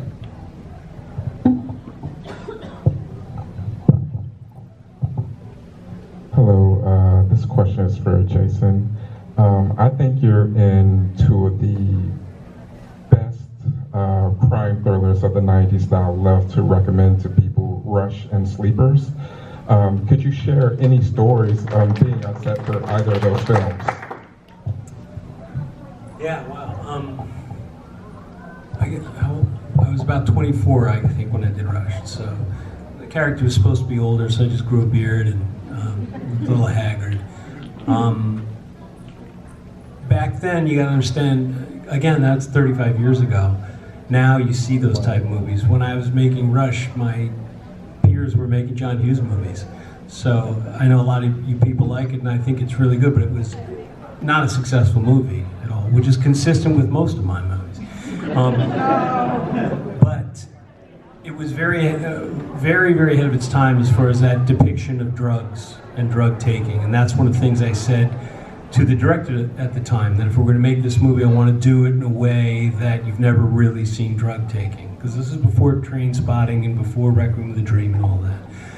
So one of the things I said is, and I've said it before, is I said I think it's important to put a needle in my arm and you really see the blood and all that other kind of stuff. And I don't like needles, but so I learned with a nurse how to just shoot saline in there and get used to that and do it. And the truth is, the day that we did it, everyone was nervous except me. I was fine, but Jennifer and everyone else were an absolute wreck. But again, when you feel that you're doing something that hasn't been done before, it's very exciting that way, very exciting. And then with Narc, it was a young filmmaker, Carnahan, and to get a chance to work with Leota. And again, it was a very low budget movie. After about 10 days, they completely ran out of money, and we weren't getting paid. And I called and we weren't getting paid at all. And so my representative said, "Okay, if we don't get the check Wednesday, you just don't go to work." And I remember saying, you know, a movie like this, if you don't show up for one day, the whole thing's going to collapse. And what happens with a young director is the director takes the hit. No one knows why, but they go, "Oh yeah, that guy's movie collapsed." So Leota and I went to, we finished the rest of the movie not getting paid. And they didn't even have enough money back then. It wasn't digital, everything was film. So they have a thing called dailies, where the stuff that you shot the day before, you watch the next day to make sure you have what you have. And they couldn't pay the vendors, so we couldn't even see any of the film. So from about the 10th day on, the rest of that movie was just filmed and shot blind, and figured, you know, we'd get what we could get. And I think it's a very good movie. Yeah. Wow.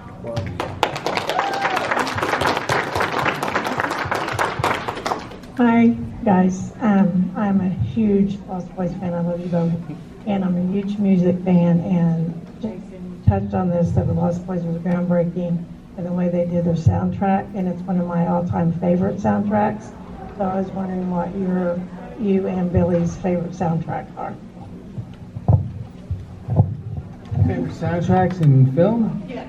I mean, that's a classic great soundtrack. Lost Boys is up there. You know, off the top of my head, what's that? Pink Floyd, The Wall. Oh yeah, that's a great soundtrack. I was just watching a YouTube thing about the making of a couple of those songs, which was pretty interesting. But off the top of my head, I couldn't tell you right now. I don't know. I mean, probably Purple Rain. That was, again, that's a movie where the soundtrack is completely indelible and connected to the story. It's pretty rare. And then to have those classic songs coming from one of the greats of all time, so yeah. I mean, it just popped into my head, Apocalypse Now. I don't know what the soundtrack is, but I remember, you know, some of those 60s, Fogerty and whatever, and that movie is classic film, but you know, there was probably some good music in that. Hello again, guys. So, again, I wanted to thank you all so much for continuing to do these. It has been almost 20 years that I waited to meet y'all, and so I drove from Houston, Texas. So I just want to thank y'all for continuing to do these. We appreciate it. Finally, my Billy will drive you back. He told me that. The car is outside. You're all set. Yeah. No, he's got his own.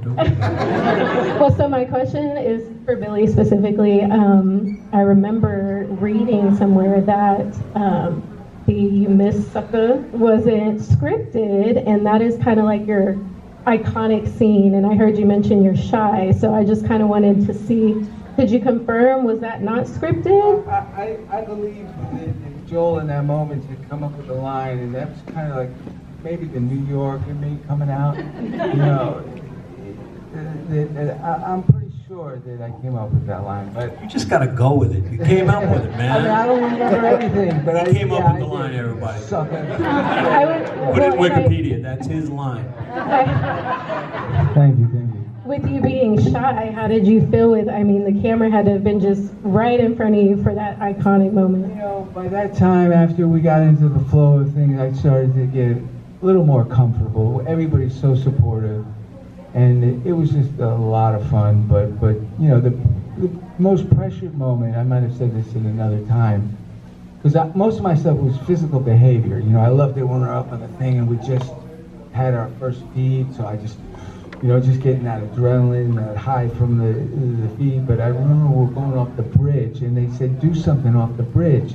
And I'm like, what? And they go, one guy goes up and he goes, bottoms up, dude. Like, Brooke, you know, he's very animated, very physical, he's great. You know, the other, Marco, I don't know what he did. And at the last, I didn't have anything to do.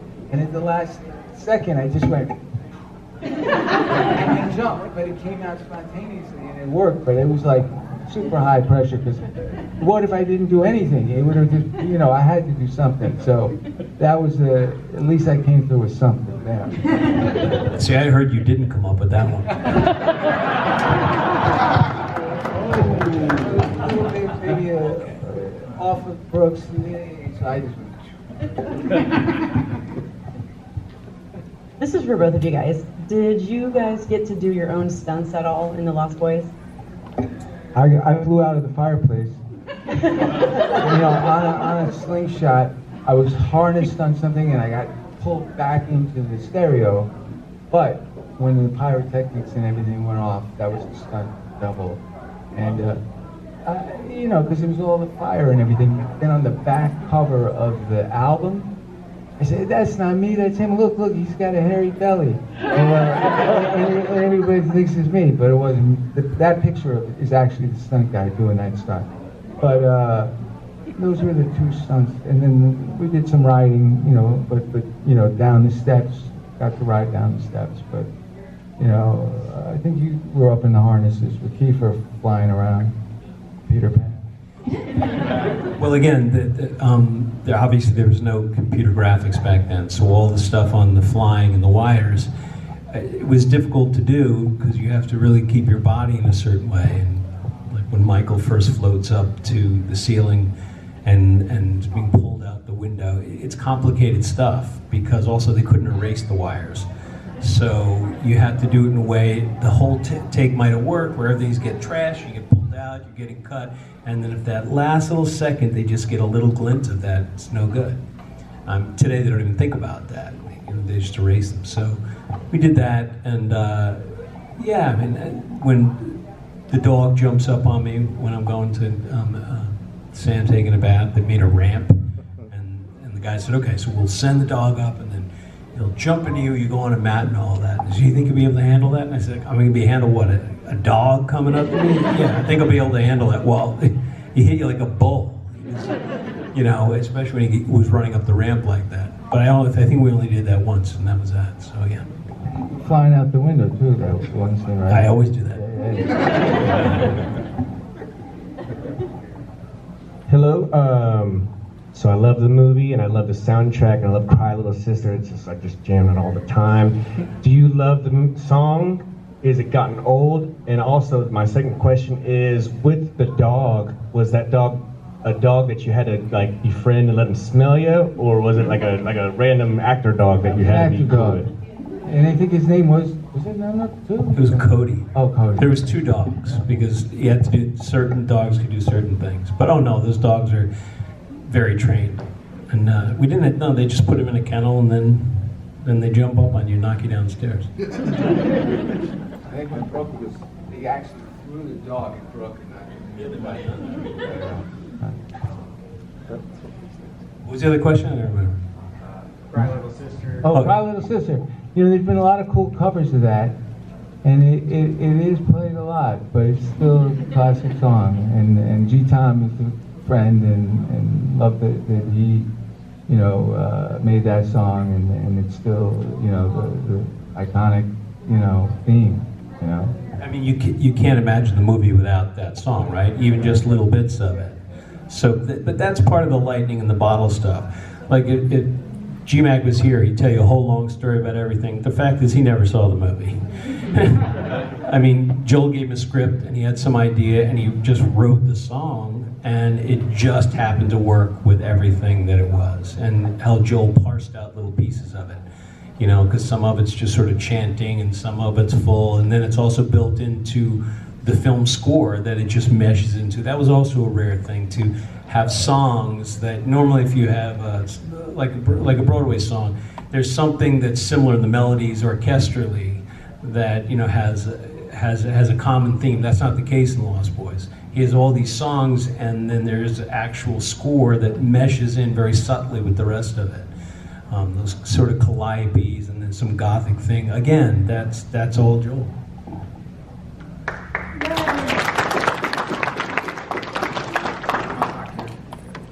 Thank you. I just want to say thank you for coming. So I have a question. I grew up Lost Boys soundtrack, Lost Boys. Now my 20-year-olds are listening to it. My son listens to it. And I always wonder with actors, how often do you watch your own movies? Or what is like your favorite movie that you were in that you watch?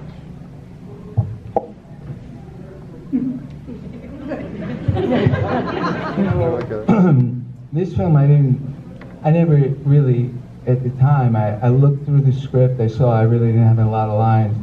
And when I first saw the film, it blew my mind, because I knew the story, I knew Corey and Jason were brothers and all this, but I knew I was a lost boy and we were a gang and this, that, the other, but I really didn't really have a handle on the script because I was sort of new and And when I saw the film, it sort of blew my mind. But other films, I'm very critical of myself, you know, and but now looking back on it, I can probably watch them without that critical eye and get to see the other work that the other actors have done in it, you know, that I'm not so picking apart my performance or whatever. But, you know, it's hard to watch yourself sometimes, you know, because it's just, you know, I recently watched War Party and I didn't really see myself. I was moved because I watched the full audience and it's a very heavy movie, and I and I was moved by the film and appreciated the director and the storytelling and the you know, the depth of the pain and the trauma and everything that movie sort of worked on thematically, you know, but yeah, it's hard for me to sort of see myself objectively, I think. Well, like Billy said a bit, I mean, if something comes on late at night and you're just switching channels, and oh, there I am at 30. There's something a little interesting for a little bit because you're wondering where you were in your life at that moment, what's in your mind. But honestly, as my son has grown up, that's the only time I've seen the movies since I've done them, because he wants to watch them. And I don't want to watch them with him, but then he wants to because he asks so many damn questions all the time. So that's been sort of my reintroduction to the last, whatever, 35, 40 years of movies, that if he can drag me, we'll sometimes, you know, watch something like that. Awesome, thank you. Good, man, your hand up this whole time. I wanted to ask, I've watched a few YouTube videos about the original scenery and the location of the show, of the movie, where it was filmed and all of that. And the house is kind of, you know, disarray. It's falling apart. It's got like chain link fences around it, guarding it. I think the bridge is gone. I'm not sure about that. And I'm just curious, are you guys located anywhere near the location of where that was filmed? I think Santa Cruz, right? Or are you aware of any of this, and have you been back? And just some novelty trivia. We're filming this movie 40 years ago right now, summer of '86. I have not been back to Santa Cruz in 40 years. Wow. Yeah, so most of those locations are up there.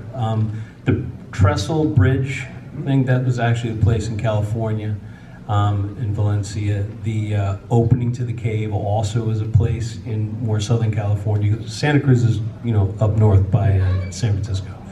And I know that in Santa Cruz, because I know people that go there, they do have these sort of little pilgrimage type tours that you're up there that you can go see stuff, right? And I know that grandfather's house is totally falling into disrepair.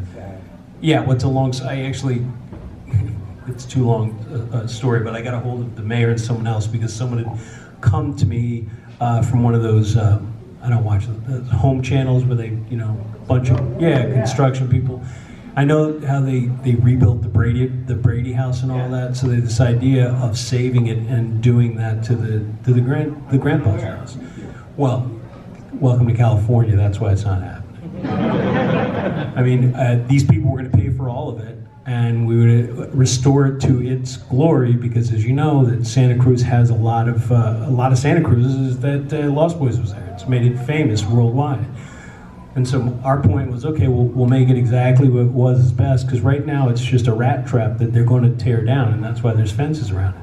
So the company was going to spend whatever it was, $5, $6, $7, $8 million to fix it up, make it perfect, make it a all-purpose usage in the back, and you can have tours come up there. Well, with California, which is one of the worst states in the world, the answer coming back was, okay, we want a two-year planning commission to study everything first. That was the first thing they said.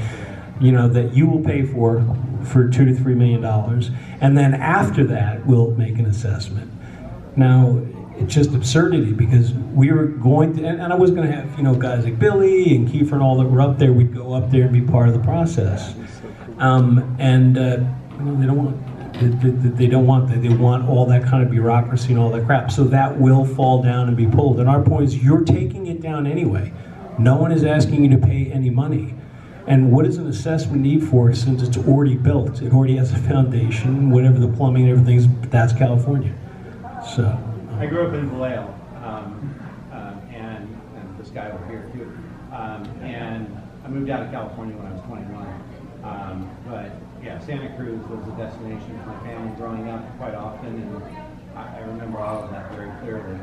Yeah, it's a shame because it would be a nice thing, and there's very few sort of pop cultural homes that have a firmament in the culture still today, and that's one of them. If you just went to someone and say Grandpa's house, people know exactly what you're talking about. Saved forever.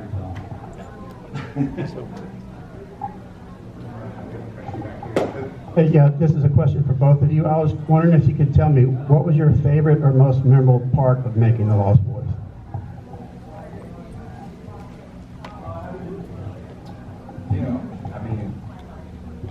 Favorite part? Like, what did you have the most fun doing? Well, Billy, it was the chicks. There's no question about it. I mean, you got to be honest. I mean, LA in the 80s, it was fun, you know, but you know, I think just getting on those bikes was fun, you know, for me, you know, and the boardwalk, and, you know, that was probably the top. And we got to actually ride bikes for like a week before with this Gary Davis stunt guy. And if I probably, you know, I love stunts and athletics, so that was a lot of fun. You know, and then the filming, you know, in the cave was a lot of fun. You know, the whole thing was fun. It was really sleep all day, party all night, never grow old, never die. It's fun to be a vampire, and we lived that kind of. It was good.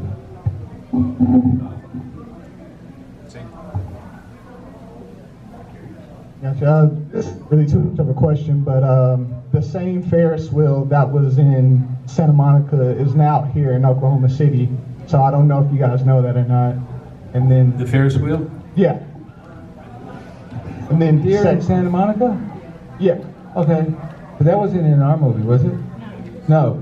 But Santa Cruz, I'm sorry. Oh, Santa Cruz? Yeah, Santa Cruz. Yes. Oh, okay. That's cool. Yeah, that boardwalk was pretty classic, you know. And I don't like going on crazy rides, but I went on the hellhole, which is like when you spin around.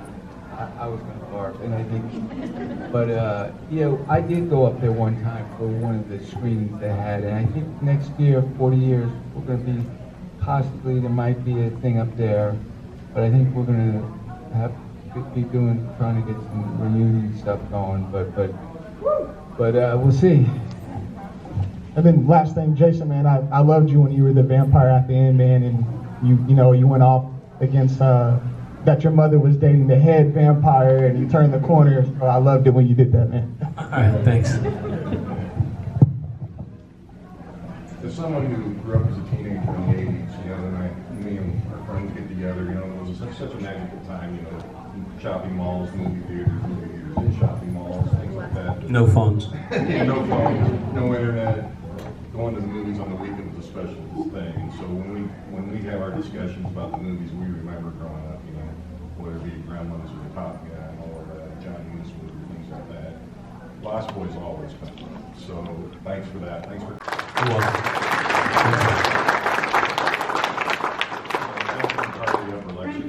But my question is kind of going back to what we just led into. Was you guys are all young, and you're working with legendary character actors in Diana Wiest and Edward Herman. Talk a little bit about what it was like working with them, because I mean they're legendary names in the industry. They were completely accepting of all these young people. Never once did you feel like, oh, we got to deal with the kids, ever. You know, and someone like Diana Wiest, she had just won an Oscar, and Joel convinced her to play the mom in this teen vampire movie. You know, and and the cinematographer is Michael Chapman. He did Raging Bull and Taxi Driver. So all these people, the reason it lasts today, it's technically so well made. And part of that is getting these really great actors. And I just remember them being incredibly respectful.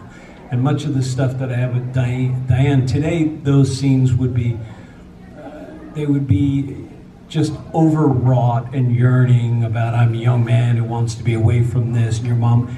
All that stuff was subtly done with behavior and just little bits of lines. And you believe that's my mother. And the same way you believe that Corey's my brother. And that was another thing that I think, because the movie has so many spectacular aspects, but the behavioral aspect of all the actors and how good they were in those roles, without exposition and highlighting everything they did. That was Joel, and when you had great older actors like that, it just kept everybody in line. And again, and I said this before, like the Frog Brothers, those guys are horror icons, those two guys, right? And Billy and Brooke and Alex, they have barely any lines. They are horror icons. You see them on the shirts, you see them make the thing, and normally those type icons have more to do. Like Freddy, Art the Clown. But these guys, they're in that firmament, and that's just from their behavior, the way Joel shot them, and I think that's a big credit to guys like Billy and the rest of the kids in it. Yeah. 100% believable. What?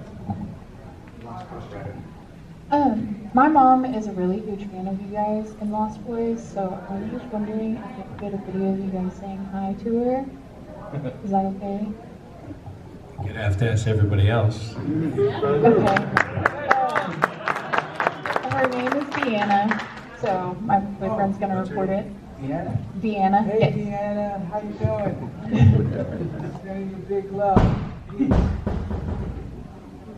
Thank you.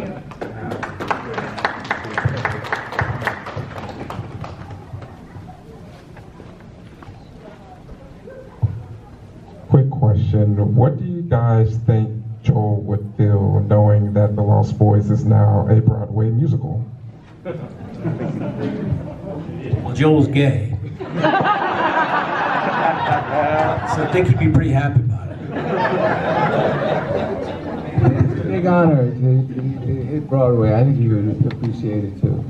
I mean, he was, his background before he was he would design the window dressings on Fifth Avenue, and he had a real sense of style and that aesthetic of the fashion, and he was an artist, and so that all, you feel it in Lost Boys. I mean, they twisted it a little bit. I saw the show, I enjoyed it, but I think he would have liked it, and it's a big honor. He was always very proud that, as he would call it, his little teen vampire movie. So to think all those years later, and it's really not like the movie at all. But they've just taken it and take those characters, this idea, and they've gone in this Broadway vision for them. But Joel would like. Joel would be at these conventions, I think, because he's close to everybody. And look, no one would think, including Joel, that the movie would become what it did. There's very few movies in the world that are made that you could say one line and everyone knows what the movie. You're going to need a bigger boat. You know what that is, right? They're worms. You know what that is. And so to have those iconic type things, I know he'd be very proud, and he'd get a big kick out of it because he was a real bon vivant too. And we have one last question. Hi guys. So you had mentioned how believable it was with you and Corey being brothers. I had seen several different times how you guys got together and hung out a lot before and during the movie just to make sure that was more believable. And then I had another question about, I've watched some more stuff about like how cold it was, like during the bath scene when Nanook attacks you, and how there was no heat in the house and it was rather cold. I don't remember that, but I wasn't in the bathtub either. That is true. I don't remember that part, being cold. But yeah, I still wanted to spend a lot of time with him. Again, because we talked about this before, the truth is the script was not good. The script that I was given before, it just wasn't. So it was constantly worked on with Joel, and I was only 19 years old, but he gave me a lot of freedom to create that character, dialogue, certainly stuff with my brother. So, And again, if that movie is made today, these brothers would be talking about how much they love each other and how much they're frustrated. But no one talked like that in the 80s. No brother ever said that kind of stuff. So you want to believe that those things exist, but the way to do that is through behavior and shorthand physical things, and then the audience is in. Because if you don't believe those two brothers, which is sort of the spine of it, because when Corey's not with me, he's with the frogs to help his brother, right? You know, and then my connection to my mom is your brother's, blah, blah.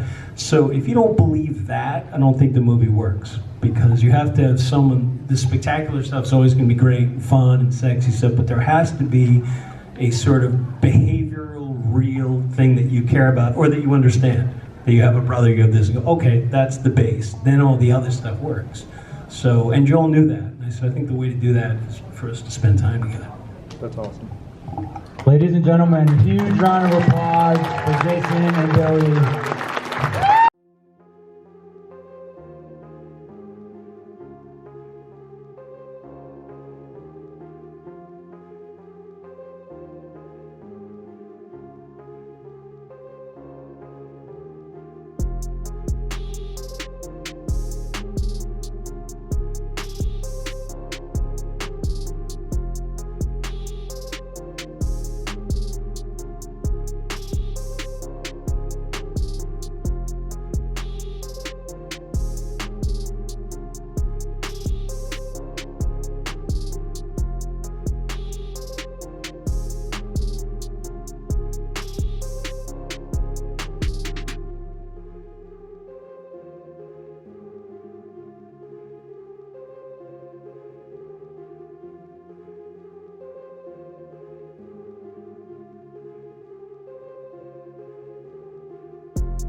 Well, travelers, that would do it for me here at OKC Horror Con.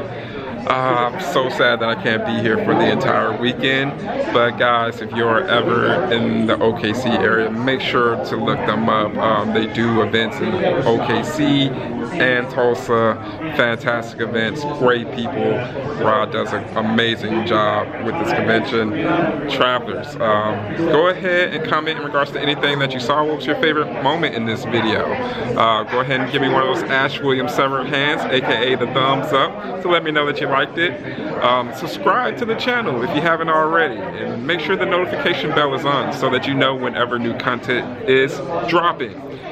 Travelers, I am your travel guide Brendan with the Horror Greenbook, signing off and letting you know that it is scary in those streets. So let me know that you made it home safely.